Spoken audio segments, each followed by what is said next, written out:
नमस्कार, खबरें जारी न्यूज 24 पर मैं हूं आपके साथ मकसूद खान। जनता के ऑडिट रिपोर्ट में आज बात करेंगे दक्षिण भारत की एक ऐसी लोकसभा सीट की जहां पर 40 साल से एक ही परिवार का दबदबा चला आ रहा है, चाहे कांग्रेस की इंदिरा लहर हो या फिर बीजेपी की मोदी हवा। लेकिन इस शहर के आसमान पर सिर्फ एक ही परिवार का सिक्का चलता रहा है। 4 दशक से इस परिवार को कोई मात नहीं दे सका, लेकिन 24 की सियासी बिसात बीजेपी ने केसरिया झंडा लहराने के मकसद से अपनी पूरी ताकत झोंक दी है।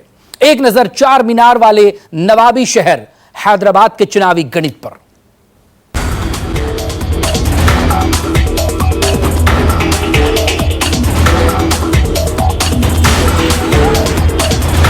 निजाम और मोतियों का शहर हैदराबाद। कुतुब शाही वंश की पहचान चार मीनार वाले शहर में उठे चुनावी बवंडर ने पूरे देश में हड़कंप मचा दिया। मुस्लिमों की रहनुमाई के दम पर राजनीति चमकाने वाले AIMIM के निजाम असदुद्दीन ओवैसी को उन्हीं के घर में 20 साल में पहली बार मुंहतोड़ टक्कर मिल रही है। बीजेपी ने जैसे को तैसे के तर्ज पर महिला उम्मीदवार माधवी लता को उतारकर चार मीनार के चुनाव को जबानी जंग में बदल दिया है। जिस देश में हर मजहब को एक भाईचारा से आगे लेके जाएंगे, उसी देश प्रगति की ओर जाएगी। ये देखिए, हमारे एक अपने भाई खड़े हैं जो कहते हैं ये गंगा जमुना का तहजीब है। आप उन्हीं के मुंह से सुन लीजिए। हम तो दरगाह भी गए थे, हम हजरत अली साहब के जुलूस में भी गए थे, हम मुहर्रम में भी थे, हम हर जगह थे, हम गुरुद्वारा भी गए, हम चर्च भी गए। हम सबको मानते हैं क्योंकि सबका साथ ही सबका विकास हो सकता है। चंद्रयान 3 चला गया, 5 ट्रिलियन इकोनॉमी चला गया, फिर आपके सिक्योरिटी काउंसिल की मेंबरशिप चले गई, विकसित भारत चला गया, विश्व गुरु चला गया। कुछ नहीं, अब असली जो चेहरा है बीजेपी का वो सबके सामने आ गया। वो तो सब एक फसाड था, अब असली चेहरा सामने आया है। वो है कि बस मुसलमानों को जिम्मेदार खड़ा करो, पॉपुलेशन का जिम्मेदार, ये घुसपैठी हैं, इनको ख़तरा बनाओ कि ये हिंदू महिलाओं के गले से मंगलसूत्र छीन लेंगे। तो वही तो एजेंडा है। समाज सेवा से राजनीतिक दहलीज पर कदम बढ़ाने वाली माधवी व्यापारी परिवार की बहू है। डॉक्टर पति का अस्पताल है और ससुर आंध्र प्रदेश के रिटायर्ड चीफ सेक्रेटरी। मुस्लिम बस्तियों में समाज सेवा से पैठ जमाने वाली माधवी पर बीजेपी की कुछ महीनों पहले ही नजर पड़ी। दक्षिण में भगवा विचारधारा की पैठ बढ़ाने के लिए बीजेपी को फायर ब्रांड चाहिए था और माधवी को राजनीतिक आगाज के लिए प्लेटफॉर्म। समीकरण सटीक बैठा और बीजेपी का टिकट माधवी की झोली में टपक गया। माधवी भी गले में कंठी माला और ललाट पर चंदन लगाकर ओवैसी की पतंग काटने मैदान में उतर पड़ी। देश में गरीब दलदल में है। जिस देश में गरीब के आंसू इस धरती पर टपकते हैं, वो देश आगे नहीं बढ़ सकती है। हमारा रहने दीजिए, मोदी भाई का रहने दीजिए। हमारा एक ही कर्तव्य है, कैसे इस देश से गरीबी को उखाड़ के फेंक दे। गरीबी का नाम मजहब नहीं है, गरीबी का नाम प्रदेश नहीं है, गरीबी का नाम भाषा नहीं है, गरीबी का नाम किसी एक राज्य का नहीं है। गरीबी इस देश में है। इसको उखाड़ के फेंकने का ये क्या बोलते संकल्प हमारे प्रधानमंत्री प्यारे मोदी जी भी लिए हैं और हम भी अपने कॉन्स्टिट्यूंसी के लिए ले लिए हैं। प्रधानमंत्री मोदी कह रहे हैं कि हैदराबाद को कांग्रेस और BRS ने लीज पर दे दिया हमको। कितनी तौहीन है हैदराबाद के अवाम की। 5 साल की हमारी मेहनत है, हमारे पार्टी के मेंबर्स का काम है, जनता की मोहब्बत, उनका एतमाद, सब हमारे साथ है। इंशाल्लाह पहले से ज़्यादा हमको कामयाबी मिलेगी। तीर हम पर या मस्जिद पर नहीं था, वो हैदराबाद के अमन पर था, तेलंगाना में दंगा कराने के लिए था और वो एक्सपोज हो चुकी है। बीजेपी का असली एजेंडा वही है। ओवैसी के मजबूत कद के आगे कांग्रेस से लेकर BRS ने कभी इस कदर हमलावर नहीं हुए। हालांकि ओवैसी पर बीजेपी के B टीम का तमगा चिपकाकर मुस्लिम वोट में सेंधमारी की कोशिश बहुत हुई। कमल और पतंग की जंग में सत्ताधारी कांग्रेस का पंजा और 10 साल सत्ता का सुख भोगी BRS की कार भटक गई है। चुनावी शोर में दोनों के उम्मीदवार लापता हैं और चार मीनार के चटक हो चुके चुनावी रंग का दूरदर्शन कर रहे हैं। हालांकि लंबे चौड़े दावों में कोई कमी नहीं है। विधानसभा चुनाव में केसीआर को सत्ता से बेदखल करने के बाद कांग्रेस जहां पूरे तेलंगाना में जमकर चुनाव प्रचार में लगी है, उसका दावा है कि इस बार वह सबसे ज्यादा सीटें जीतेगी। लेकिन बात जब हैदराबाद की आती है तो न तो कांग्रेस और न ही केसीआर की पार्टी ने यहां दमदार प्रत्याशी ओवैसी और माधवी लता के सामने उतारा है। इन्हें महज डम्मी कैंडिडेट के रूप में ही देखा जा रहा है और ये खुद भी पूरे जोर शोर के साथ कहीं भी चुनाव प्रचार करते नजर नहीं आ रहे। यानी कि मुकाबला सीधा सीधा ओवैसी और माधवी लता के बीच में ही है। हैदराबाद के चार मीनार के राजनीतिक इतिहास पर नजर डालें तो 1952 में हुए पहले चुनाव में कांग्रेस के अहमद मोइनुद्दीन ने जीत दर्ज की।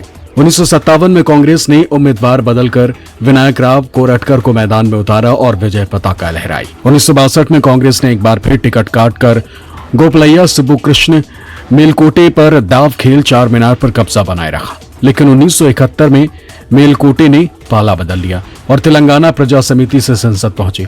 1977 के चुनाव में के.एस. नारायण ने कांग्रेस के हैदराबाद में दोबारा वापसी कराई और 1980 के चुनाव में भी जीत का सिलसिला जारी रखा, लेकिन 1984 के बाद हैदराबाद की राजनीति में ओवैसी परिवार का आगाज हुआ और निर्दलीय सलाहुद्दीन ओवैसी ने कांग्रेस लहर के बावजूद इकबाल बुलंद किया। 1989 में सलाहुद्दीन ओवैसी ने AIMIM की स्थापना की और संसद पहुंचे। 1991 में MIM का नाम बदलकर AIMIM कर दिया गया, लेकिन जीत का सिलसिला बरकरार रहा। लगातार 6 बार चुनाव जीतकर हैदराबाद को ओवैसी परिवार का गढ़ बना दिया। 2009 में असदुद्दीन ओवैसी ने अब्बू की विरासत को आगे बढ़ाया और लगातार 4 बार जीत दर्ज कर सारे गणित बिगाड़ दिए। तेलंगाना के साथ हैदराबाद में भी बीजेपी जहां राष्ट्रवाद के मुद्दे को उठा रही है, वहीं ओवैसी के गढ़ ढहाने और उनके परिवारवाद के इश्यू को भी लगातार मुद्दा बनाए हुए है। बीजेपी राम मंदिर का मुद्दा भी यहाँ पर गरमाए हुए है और उसके तमाम स्टार प्रचारक आकर मोदी सरकार की उपलब्धियों के बारे में जनता को बताने की कोशिश कर रहे हैं।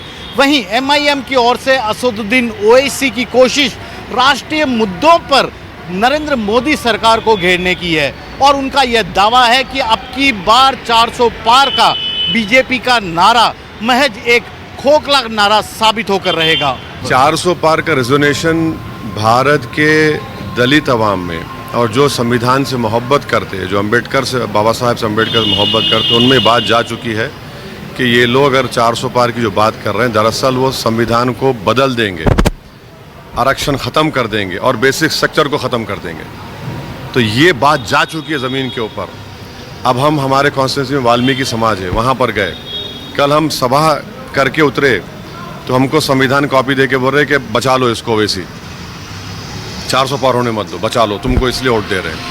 ये बात जा चुकी है जमीन पर। अब की बार उनके 40 सालों के जो गलत हरकतें उन्होंने और उनके भाई मिलकर करे हैं, जिस प्रकार के भड़काऊ भाषण देकर कई नौजवानों की जिंदगी उन्होंने बर्बाद की है, जैसे वो खुद के कौम के ही ज़मीनें हड़प कर ना वो हिंदू के भाई बन सके ना मुसलमान के भाई बन सके हैं, और यहाँ पे अमन ना लाने का जो उन्होंने ठान लिया 40 सालों से, हमने उसको चैलेंज की है।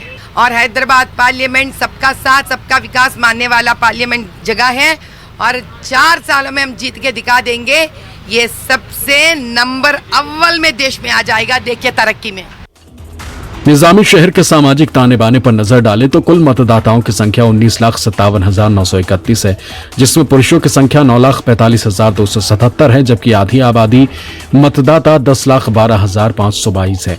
जातीय समीकरण पर गौर करें तो हैदराबाद में मुस्लिम मतदाताओं की संख्या 11,54,016 है, अनुसूचित जाति के 82,233 वोटर है, जबकि अनुसूचित जनजाति की संख्या 25,453 है, जबकि हिंदू और अन्य धर्म के मतदाता 6,95,229 है। चुनाव का माहौल क्या है इस बार यहाँ? माहौल तो बहुत ही अच्छा है सर। अभी तो बीजेपी आएंगी, बीजेपी का पूरा 100% भरोसा है सर। मोदी सरकार से आएगा बीजेपी। क्यों ऐसा बोल रही है, कोई वजह? ऑलरेडी बीजेपी से बहुत कुछ डेवलपमेंट हुआ, इसलिए कॉन्फिडेंस के संकट बीजेपी, फिर मोदी आएगा। पूछ रहा हूँ कि मैं असद जी को क्यों डेवलप नहीं कर रहे? इस साल से इतनी बजट आ रही थी, बजट को क्यों ओल्ड सिटी को ओल्ड सिटीज कर रहे, क्या न्यू सिटी क्यों नहीं कर रहे बोल के मैं पूछ रहा हूँ कि असद जी को। राहुल सर ही आना है, और क्या है, मोदी को ला के तो परेशान हो गए, और क्या लाते मोदी को, अब कांग्रेस को लाना है। अब यहाँ के MP बोला इसमें असद साहब आना है, दूसरा और कुछ नहीं। कांग्रेस के लिए कांग्रेस आएगी। क्यों? हमारा कांग्रेस दल है ना, अच्छा है, हमारे साइड बस फ्री है और करंट फ्री करे। अच्छा, कर दिए? कर दिए। इलेक्शन का तो अभी तो फिलहाल तो बहुत टाइट पोजीशन है। किस किस के बीच में? माधवी लता और ओवैसी साहब। जी हाँ, जी हाँ। भारी कौन है इनमें दोनों में? यहाँ पे भारी तो अभी अपना असद साहब और अकबर साहब दोनों आएंगे इस बार, इंशाल्लाह दोनों तो आएंगे इस बार। हैदराबाद की जंग में कांग्रेस और बीआरएस के उम्मीदवार केसरिया और हरे रंग की जंग में गुम होकर रह गए। हैदराबाद के नगर निगम चुनाव में वोट बैंक में इजाफा बीजेपी की चुनावी ताकत बनकर उभरी है। राजनीतिक पंडितों की माने तो माधवी लता के चेहरे से बीजेपी भले ही परसेप्शन लड़ाई में आगे हो, लेकिन 4 मीनार के राजनीतिक निजाम ओवैसी की पतंग काटना आसान नहीं है। KJ Srivatsan, Hyderabad, news 24।